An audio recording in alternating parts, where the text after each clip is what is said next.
temperature patterns, precipitation rates, really everything that has to do with weather and any factor that'll matter to plant growth is tied into very, very complex and very delicate ecological systems, and now in an urban sense, social ecological systems. So increased greenhouse gases bring a lot of extremes. When you have complex systems like this, the growing season will fluctuate, and it'll make it really hard to grow most crops.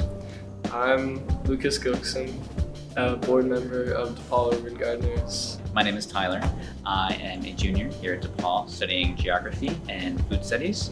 I'm a gardener, I'm a chef, and I help run the DePaul Urban Gardeners here in Chicago. We have a garden here in Lincoln Park, and we also help maintain this greenhouse.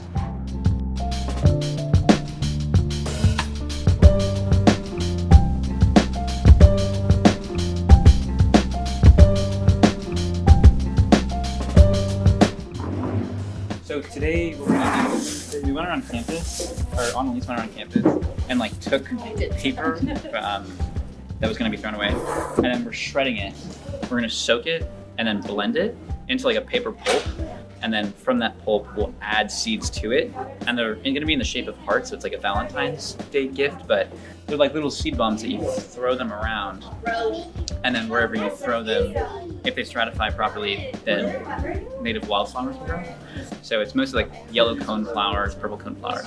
So this is the greenhouse on the 5th floor of McGowan South. It is used a lot of the year for research on these various plants.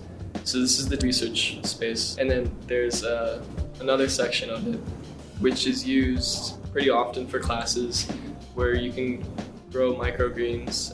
That's a lot of what we've been doing in the winter, is that we'll have our volunteers come up here and plant and to water. After working here on the garden with us for a while, you'll have hopefully made friends and had a hand in some projects that you'll see become staples of the garden and sit there for years and have people use. And right now in the winter we're painting chairs, and I hope that for people who've been coming here for a short time, that just knowing that they've got a brush stroke on the chair or something gives them a connection in this small community surrounding the garden that we've made.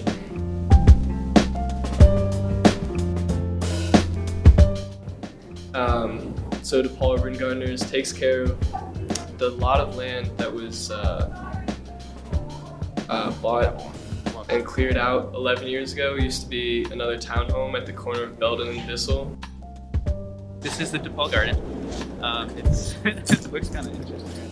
So we're going to start experimenting with cold frames, but cold frames that are coated with aluminized mylar and polyethylene plastic to see if we can grow vegetables in the wintertime. They're also called season extenders, so it just allows you to grow further into the fall, and you can start a little bit earlier.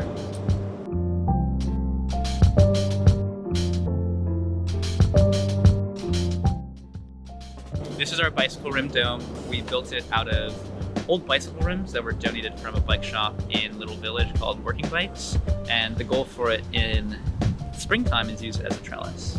So have it be completely vegetated on the top with either grapes or runner beans or other plants that like to climb, and then on the bottom we'll seed with like creeping thyme and different plants that can take a little bit of foot traffic, so that we can have more meditations, and when you sit on the thyme you start to smell it a little bit, have more like aromatic plants, which plays into that kind of mindfulness piece.